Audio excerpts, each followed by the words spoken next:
Leslie, how are you there? Hi. I'm well. So happy and honoured to have you on the show, Leslie, and got some questions for you. But what I'd like you to do is, just before I ask you these questions, could you just share just a little bit about your background, maybe just going back in time, when you kind of found out you had this talent and what you were doing before you got into the music business? Sure. I always sang, but I just, sort of as I got through high school, I would do the plays and the musicals, and I sort of realized that I really wanted to be, at first, a Broadway performer was my goal. And that means I went to acting school and music school and studied acting and music and dance. And I went to New York City, and I was very lucky there. I got to do a whole bunch of shows, Broadway shows and off-Broadway shows. I did several shows that came out of the UK. I did Cats, actually, the Lloyd Webber show, and I got to do the starring role in that one. And another thing that came from the UK was the Phantom of the Opera. I didn't do that show. I did actually the concert version of the tour with Michael Crawford, and I sang the music from Phantom with him. So I did a bunch of shows in New York and started writing my own songs and wanting to be a songwriter and be a singer-songwriter. And it took me several years. And I finally decided that I wanted to do it professionally. So I left and kind of went on this whole journey. Wow. Yeah, it was quite. I've had an amazing life. I've had amazing journeys and amazing adventures along the way, and continue to do so. Oh wow! So that was all in New York. What happened? What happened next? What was the next thing that you kind of got into? Because it sounds, you started one way and you started to sort of go down another avenue.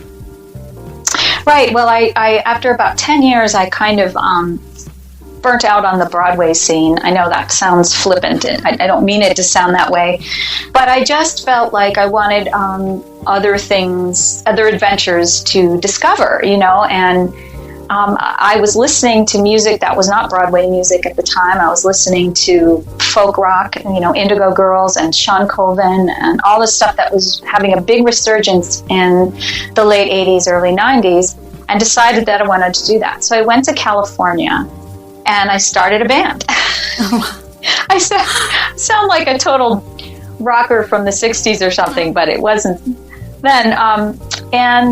So I had this wonderful folk rock band called the Lost Borders, and we, toured around and made CDs and stuff, and had, a fair amount of fame, sort of renown, I guess. And when I was there doing that is when I was called to ask if I wanted to come sing at SONY. And I had no idea who this guy was, this humongous producer who had produced everybody and all these big, huge things. And he had called, he was looking for someone to do a demo, which is a song demo, a song that he had written that he wanted to pitch. I think that one we wanted to pitch to Faith Hill or something.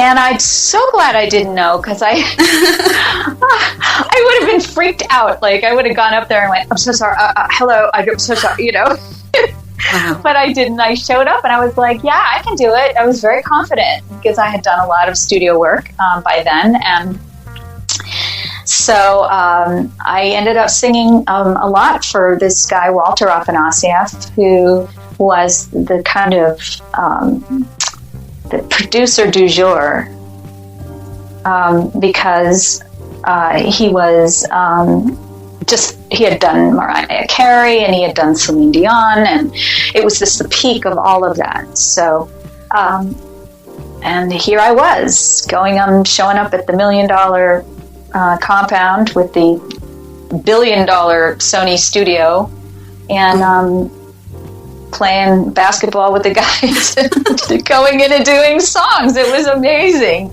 It was one of those things where I'd get behind the microphone and I would go, sometimes I get to do this. This is amazing. And so that's when I started working at SONY. And so carry on. We're listening and really sort of enjoying what you have to say. But I know you mentioned Celine Dion, and I have to say the song "My Heart Will Go On." You were involved in that, and along with some other people, including Mr. Skylar Jet. How did you? Mr. Skylar Jet. How did you meet? We met there at SONY, and Walter was a very extravagant guy. I don't know him now. I mean, I know him, but I haven't seen him in a while, so I don't know if he's the same. But he was sort of, I don't know, but he would sort of sleep until 3 and show up, and we would all be sitting around in the studio green room waiting for him to show up. And so we would just joke around and, talk and trade stories or whatever. And so that's where Skylar and I met, and we became very fast friends, and we would talk on the phone for hours when we got, home from the studio. And we were both married at the time, so it wasn't anything like that, but he's just always been a very, very dear friend, and super positive, and just, he always gave me a lot of hope and sparkle in my life. So, and lots of other cool people too. Of course, Monet, I guess, who you've already spoken to tonight. And yes, very just lovely, dear friend. And a guy named Clay Tobin Richardson, who has been on 1 billion albums and, whatever. So yeah, we all met there. And that's during the time when I was called one day to ask if I would come and sing with Celine on this song from a new movie that was coming out called Titanic. And again, I had no idea what it was. Thank goodness, because I get really psyched out, I show up and I'm like, where am I? And it's so funny because then he asks me to do something and I do it and he loves it and I'm going, is this my life? Is this actually my life? It's truly amazing. I'm very humble. I've got to say, I'm very humble about the stuff that's happened for me because it's a miracle in a lot of ways. I mean, I work really hard, but so do a lot of other people. I really have to say that. I know so many amazing musicians, singers, writers, songwriters, drummers, musicians, of all kind, and who never really get to see their heyday or whatever. And so I'm very aware at how kind of finicky this business can be. And so I'm always just so amazed and grateful. I'm still pulling it off. And what I think is really amazing, and what I would ask you really is, what do you think it is about people like yourself, Skylar Jet, and Miss Monet? Because would you say it's a lot of hard work? And would you say, what is there something else? Is there that je ne sais quoi, as they say? Well, pardon me. I think it is a lot of who you know, and so you need to make friends, and you need to be able to play well with other children. I mean, you can't go in and be competitive. If you're going in, for example, we were going in as a foursome, or when I sang on My Heart Will Go On, I did solo actually, but on the other ones, we would go in as a foursome and we would work together. So you have to be a team player. All of a sudden, you're not the front man in the band. All of a sudden, you're a backup person, and that means you make your voice adjust, in that way. And you listen to other people and you're kind and you don't try to make yourself stick out and be important.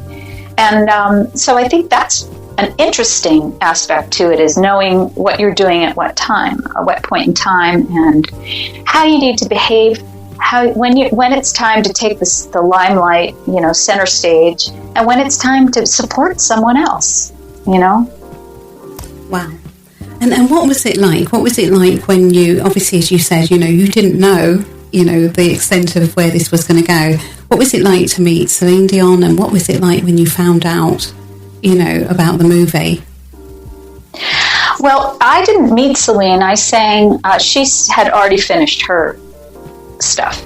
So I didn't meet her. I did hear from her, and she did say that she thought that I did a really great job. And of course, that made my whole year, because I think she is insanely amazing. But meeting all the other people, what struck me is that they're just regular good people. Mm-hmm. And they just have a kind of charisma and also talent, but also hard work and discipline. Right. I think too is part of it. It's not just hard work, it's also discipline in terms of, you don't get to go out drinking all the time. You don't get to, go party with your friends. Not really that guy anyway, but you don't generally get to do that if you're going to need to be singing, big time stuff the next day. So discipline, but a great sense of just good-natured people. I had so much fun with those guys, and it was fun and silly. We would tease each other in the booth. It was delightful. Leslie, what I want to do is, as we've just spoken about, My Heart Will Go On, just want you to talk about the track. We're going to play a few of your tracks, and can you just share with the listening audience, because we're going to play your version of My Heart Will Go On, and talk us through, what you were trying to do there. Well, it's funny because we tell this story in our show. My husband, Casey Kelly, and I. My husband is a wonderful, amazing hit songwriter, and has had a tremendous amount of success. But he started out as a performer, and he's a stunning guitar player and singer-songwriter. But we talk about how we wanted to do this show. We started out with a new CD that we produced, and then we wanted to do a live show that was going to be sort of the stories, like our story, our journeys, the stories and songs from our lives. And we call the CD and the show The Long Road to You. And so in the show, I suddenly had to do like the song from Cats, because the memory that I sang all those years ago, like 1,000 times, doing the kiddie play, and My Heart Will Go On. But what we wanted to do was, particularly with My Heart, and I say this in the show, I said, turns out Celine is Celine, and Celine already does Celine better than anyone does Celine. So I don't want to go out there and pretend to be Celine. I just want to do it my own way. And so we worked for 9 months, possibly longer, on trying to reinvent and reimagine this song. We tried different styles, different speeds, different genre, things. And then I just said to Casey one day, I'm so frustrated, I can't figure out where this song needs to go.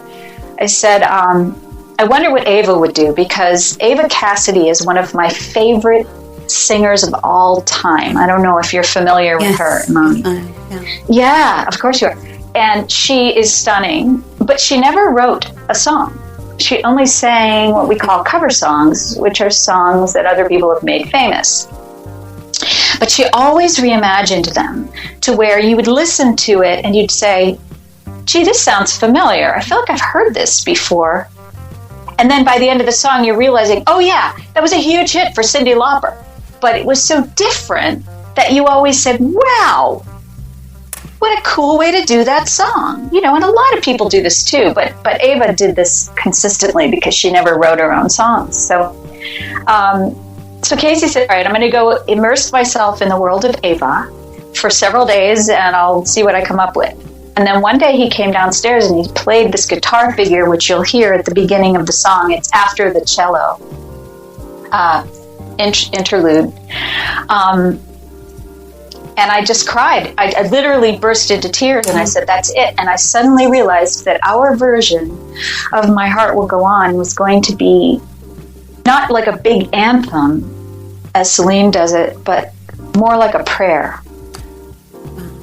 And so that's how I envision it when I'm singing it on stage. It's like you're praying to a lost loved one, and you're saying, my heart will always go on, you know. Wow. Wherever you are, I'm good, you know. You're with me. It's beautiful. And with that, Leslie, can you please announce the song and I'll play it? Sure.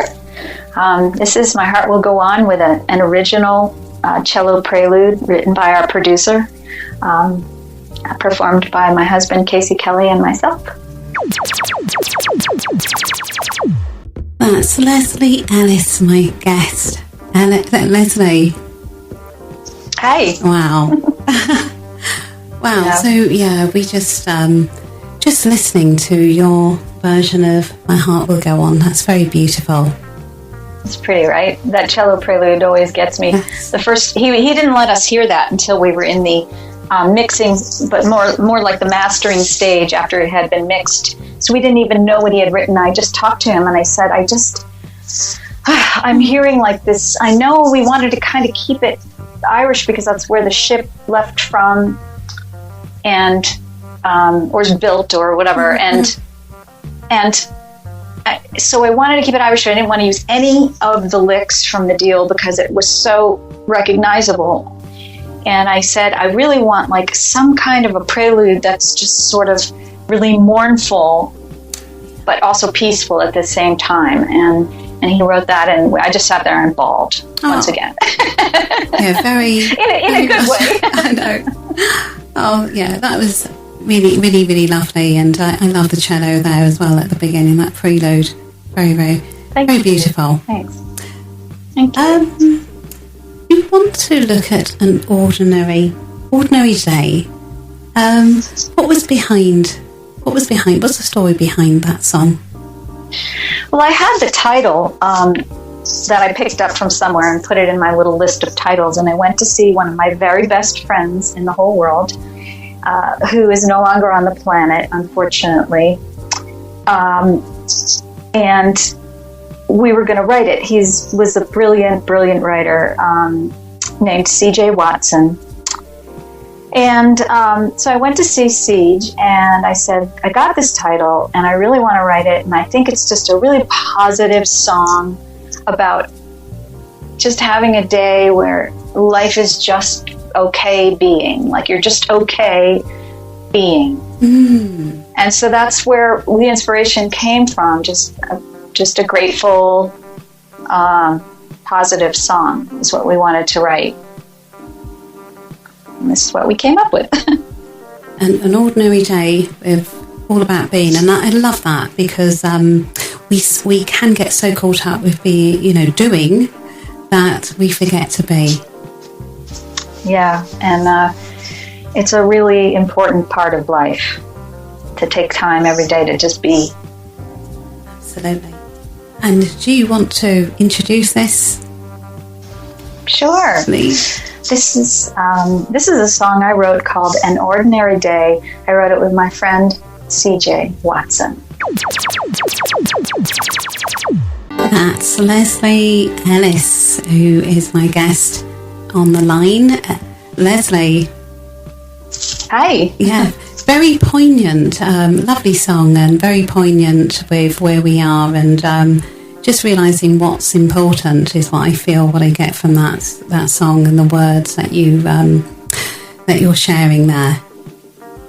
Yeah, definitely. And it's funny that we wrote that, 2011 maybe? Wow. Yeah. Before we could even have any idea what would be happening now. It just shows, doesn't it, that a song can be sort of timeless and make so much sense years after it's been written, and definitely a song for now.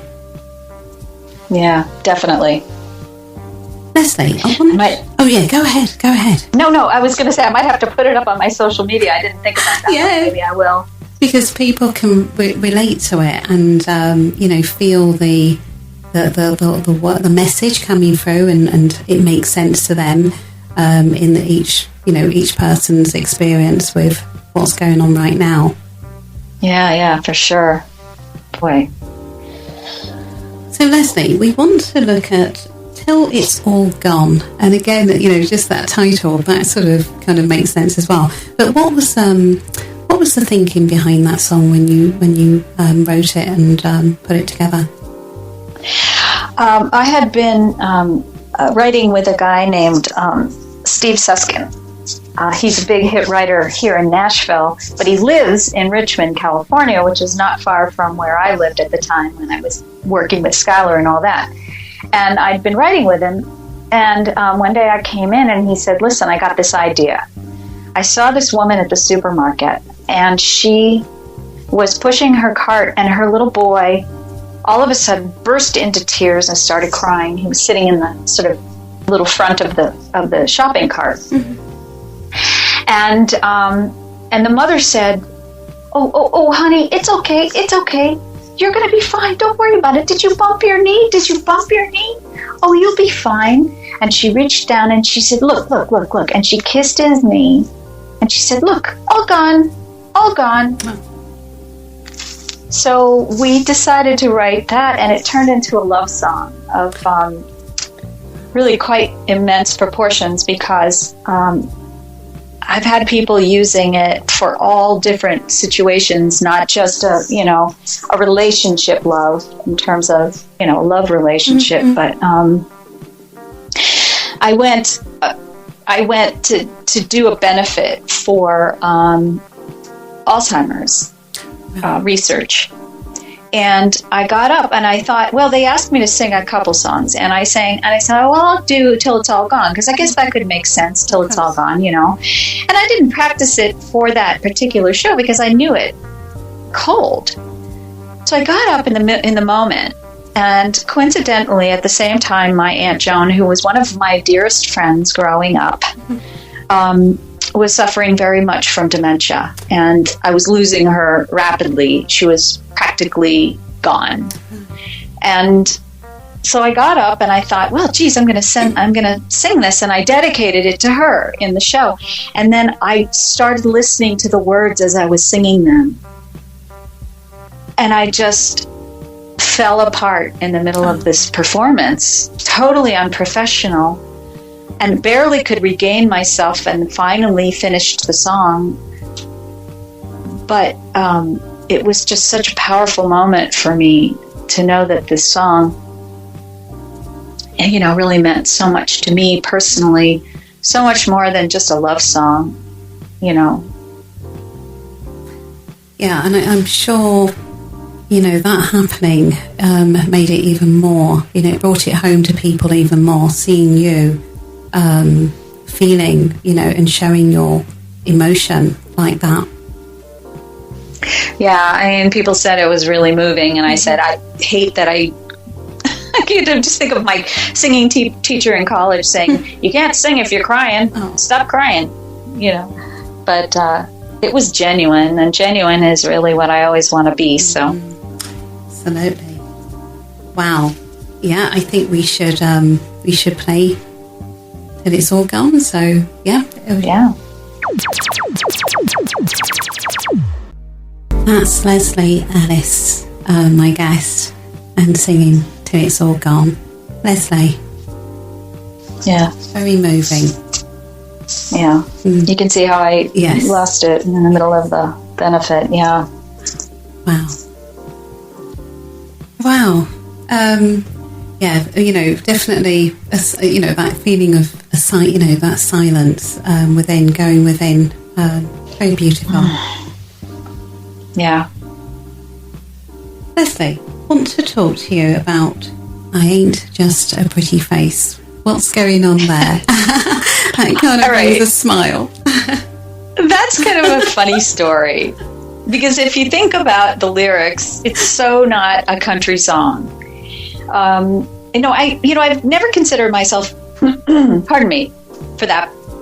I've never considered myself a country artist, but I have, being here in Nashville, I've done a lot of writing for the country market to try and sort of learn about that style. And this is so not that style lyrically. There are like all these rules and everything. And these kids, we were writing with a duo and 2 girls, and they came in one day and they were like, we want to write this song. And we're pretty sure that we want it to be about, remember, like, the gangsters in Chicago and, like, how they had, like, their gun malls, like, who hung out with them, like, their girlfriends. We want to be, like, writing about that. And I was thinking, wow, okay, so we have to make a song about this. And they said, we're pretty sure we want the first line to be, oh my God, I can't even think of what the first line is now. It's so funny. Well, anyway, my daddy told me he'll love and leave me just like an empty whiskey bottle. Was the first line.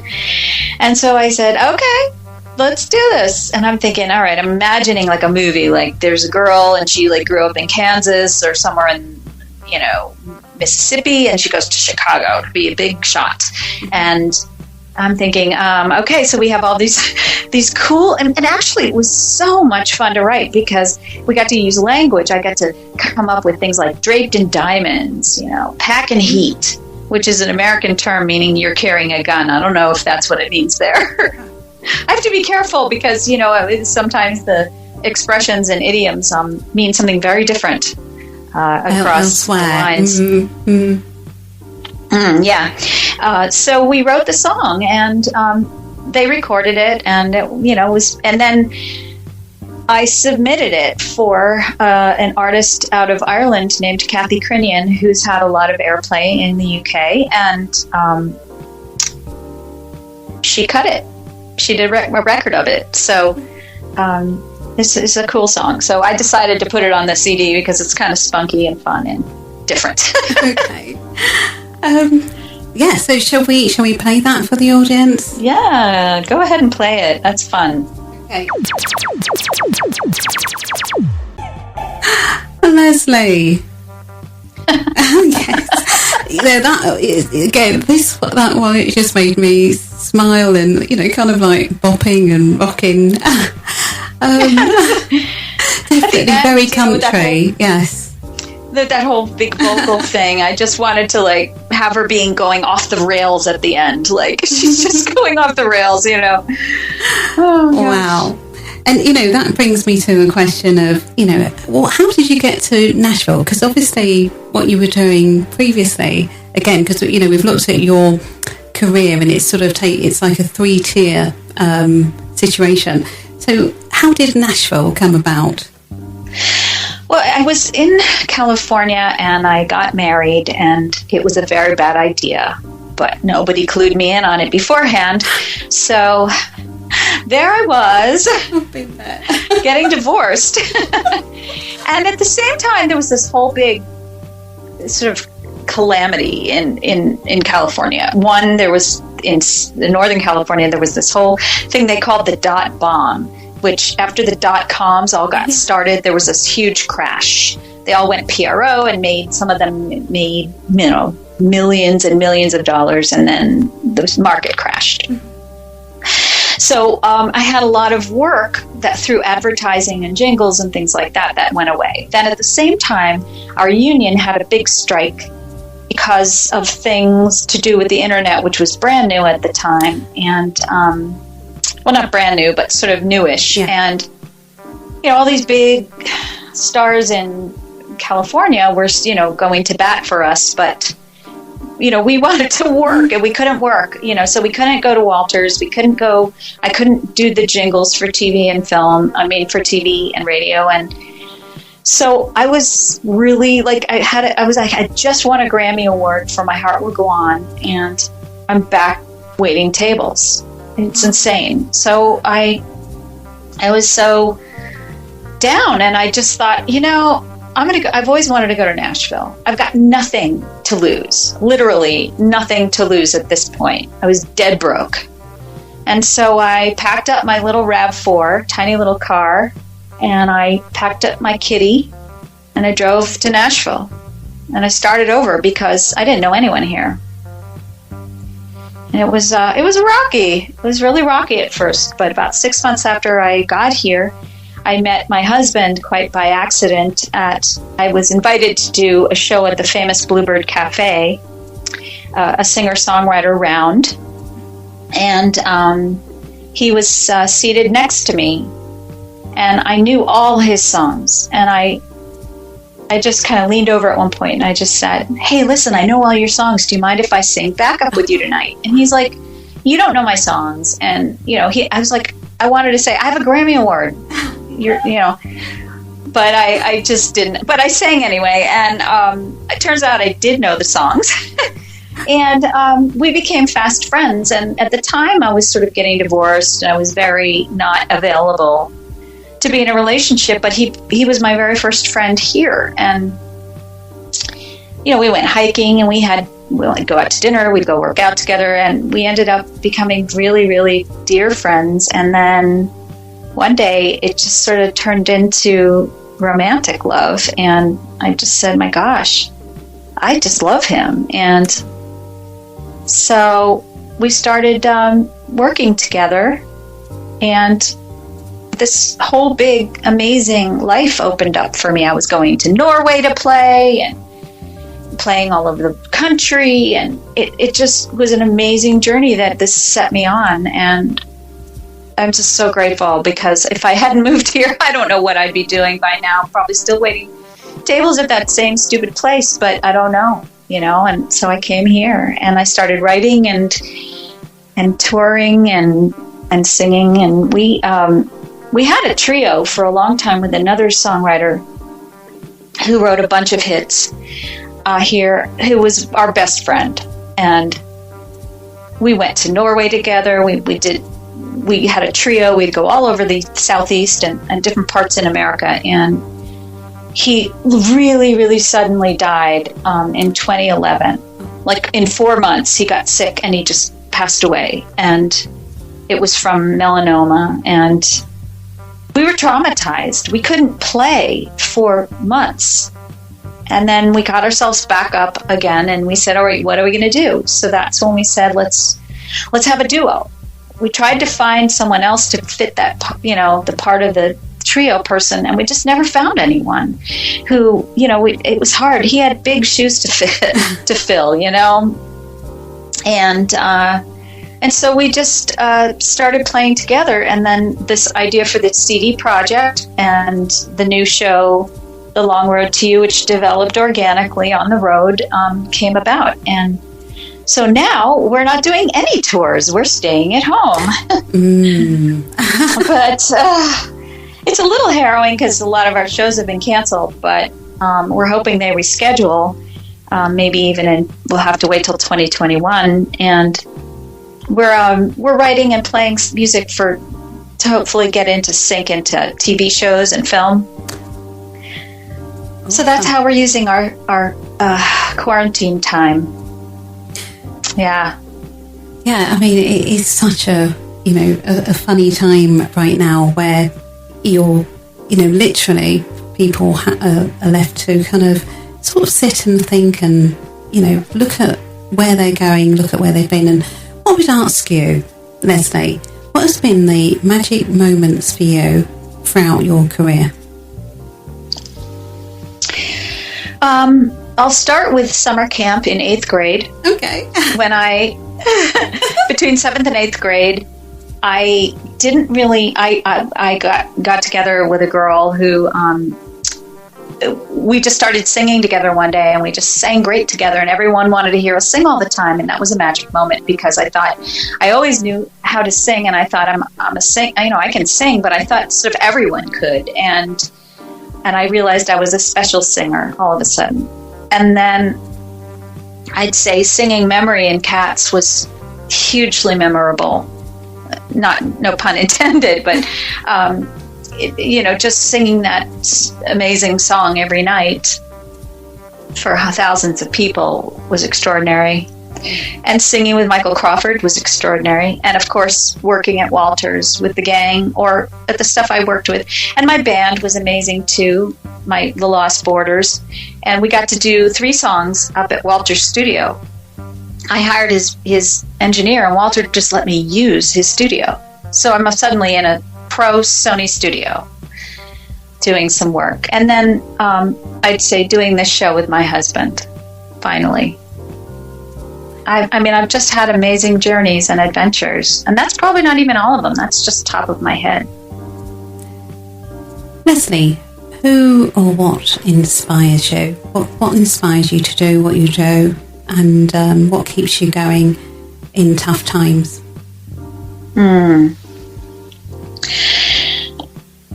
Well, I think my musicians that have been heroes of mine inspire me musically. But also, meeting and working with other musicians who are extraordinary and maybe haven't seen really their heyday is hugely inspiring. I'm sort of getting back to a time like when I was a kid, kind of excited about everything, working with a guy who does R&B and rap, and we're combining our 2 styles. And he lives in Canada. Yeah, I know. He lives in Canada and I live in Nashville, and it's just going to be amazing. And, I listen to a lot of TED Talks, believe it or not. So there are inspiring talks from people who've had extraordinary journeys, not necessarily in the arts, sometimes just in life. And in fact, I wrote a TED Talk proposal this year. Maybe I'll get to do it this year. So I think other people with positive attitudes and, great energy, and also other people who have struggled with adversity or hard times or difficulty or disease or something inspires me, because life is not always easy, and it can be very hard sometimes, especially in this business. And I look to the lights. I look to the lights to guide me. Oh, that's beautifully said. Leslie, you just mentioned, in this business, if someone's listening, a young lady, a young man, or anyone who's got a gift of some sort, what advice, what insights can you share with them on how to keep that light burning within them no matter what, and go for their dreams as you have done? The main thing is, don't try to be something that you think people are going to want. Be yourself. Yeah. Be passionate. Love what you do. Be passionate about it. Be as creative, and continue to stress to learn as much as you can. Work with people who are better than you so that you can learn from them. Give back to people who are trying to learn behind you or under you, and just remain yourself. Don't try to be something for anyone else, because you'll become a combination of a lot of things that don't mean anything, because you can't please everyone. All you can do is be the most genuine you that you can be. And then the world, even if the whole world doesn't listen and you're not playing stadiums, with $1 million contracts, people are listening, and you've got to play for the 5 or 10 people, even sometimes, that are the only people who showed up for your show because they showed up and they paid. So you've got to give them the same show that you give for 5 or 10,000 people. You've got to give them the same show, and you've got to give them the passion and the excitement and the energy. And that's what I'd say. It's a lot. It's not one thing. I don't know. I'm not good at one thing. I know, I love that. That's, so true. Be yourself and show up, no matter, whether it's a lot of people or, of one person or a few people, because, it means the same thing. Because when people go away, when they take away what you've given, it's about how, it stays in their heart. So I love that advice. That's beautiful. You make people feel special. Yes. No matter how many they are, they matter. They still matter, Yeah. And you don't get to choose sometimes. So, yeah, show up. Always show up. Just always show up. Opportunity comes and goes. Take everything you can. Take all the opportunities you can and do everything you can to make them happen. Give yourself projects and goals, and I would say to young people, if you're trying to find a sound, I think one thing that works is that young people emulate other people. So they grow up singing along with their favorite singers, writing in the style of their favorite writers, playing in the style of their favorite instrumentalists. And, somewhere along the line, they take all that they've done and all the people they've emulated, and they split off into their own shining star. I think that's how it happens. So you stand on the shoulders of those who've gone before, and then you see further on, and they move with that, what they can fly. see. Yeah. Then you fly. Yeah. I love that. And it's so true. When you listen to young people speak, there's always somebody, there's always that one person or several people that they looked up to, or that, they sort of emulated and, they wanted to kind of, share their work, whether it's music, acting, what have you. And then they become their own style. They create their own style, which eventually somebody else is going to see and want to emulate. So that is so true. And I think the message there is be yourself, is what you're saying. Yeah. Well, find yourself and then be it. Be that the best you can find be. It first. Yeah, because sometimes it can take time, doesn't it? Because you sort of start off one way, and then you find that there's something inside you that wants to be birthed, and it's sort of, do that, find that, and then being yourself becomes easier when you find your true self, your true authentic self. Yeah. When you know what you do, then you just do that. Do you. Just do you. Yeah, that's great advice. Leslie, how can people find you, connect with you, find your music? How can they contact you? How can they get to you? Well, we have a website, which is the band name is our last names, which we have 4 first names, so you can never remember. People call me Kelly, people call me Casey. We call ourselves Kelly&Ellis. That's Kelly and ANDELLIS. So that's our website, kellyandellis.com. And then, of course, it's Kelly&Ellis across the social media. So it's Kelly&Ellis on Facebook, on Instagram, and I'd love to hear from people and anything anyone wants to share.